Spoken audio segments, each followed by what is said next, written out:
Good evening, everyone.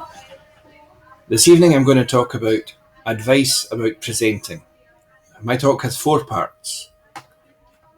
Firstly, common mistakes. Second, good advice. Thirdly, structure and signpost language. And finally, advice vocabulary. So let me begin with common mistakes. Some people try to memorize a complete script and to deliver the script as if they were actors.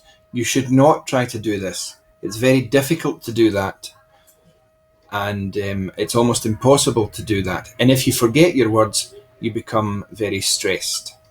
Some of you tried to use words which you don't really know. You found those words on a website or you borrowed them from another person, and that doesn't work because you cannot say the words properly if you don't really understand them. You must use your own words, which you do understand. Some of you tried to improvise. Some of you tried to add new ideas during the speech. This is very, very difficult to do that, especially in a second language. Some of you were using vocabulary which you couldn't say the word properly, and the pronunciation was affected by your first language, and it was so different from the English word that the audience could not understand the word. You must practice the pronunciation in advance. Finally, some of you tried to say far too much detail in one section. The talk should be balanced. Each part of the talk should be of a similar size. Now, moving on to my second part, the good advice. What should you do in a presentation? You should use words that are your own, words which you understand, words which you can speak properly. It's very important that you stick to the planned points. Don't try to add extra points. Repetition is good. Don't be afraid to say the same thing again.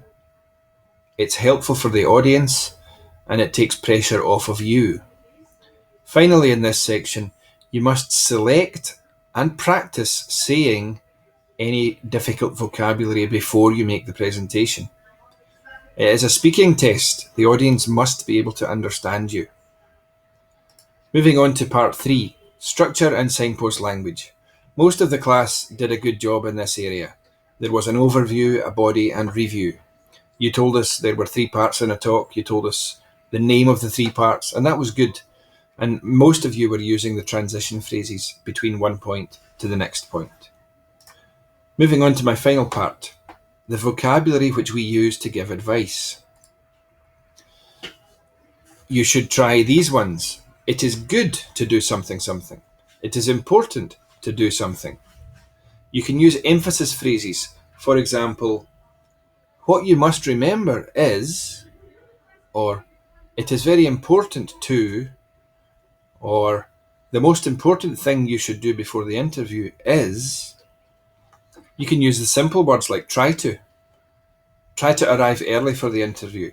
Try to do research on the company before you go. You must also use modal verbs. Should, must, and will. Very simple construction, and that's what you need to use. Nothing more complicated than that. You can also use conditionals. When you go, you should. If you want to talk about something, you should prepare by doing research. So, this evening I've spoken about advice for presenting. My talk had 4 parts: common mistakes, good advice, structure and signpost language, and advice vocabulary. Thank you very much for listening.